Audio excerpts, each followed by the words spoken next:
Now, school principals are now calling for a review of the Children's Act to allow for disciplinary action against indisciplined learners. Now, in what seems like a clear hint for the return of corporal punishment in schools, it has been difficult for teachers to discipline learners since corporal punishment was outlawed in Kenya in 2001. The association says teachers' hands are tied since reforms in the education sector have barred them from operationalizing the act as it is anchored in the Ministry of Labour instead of the Ministry of Education. Kevin Mutai has more from Mombasa. The 45th edition of the annual Kenya Secondary School Heads Association Conference kicks off in Mombasa this week, and the rising cases of indiscipline leading to unrest in schools witnessed countrywide is set to be discussed. School heads are blaming Parliament for passing laws which deny teachers a chance to discipline errant learners.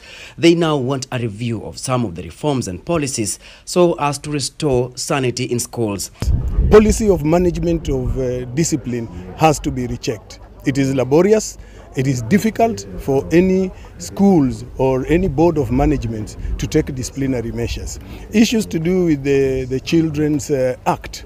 The Children's Act is anchored in the Ministry of Labour. It is not anchored in the Ministry of Education. They also want the Teacher Service Commission to expedite training and equip them with necessary skills to ensure efficient rollout of the competency-based curriculum in secondary schools. The children are joining the secondary sector next year.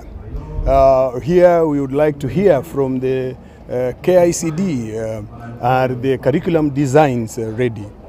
Are they available so that we have time to look at them? We have time to critique them. We have time to give corrections. Over 9,000 teachers are expected to attend the conference. We are trying to look at is capitation enough to manage the challenges that the schools have?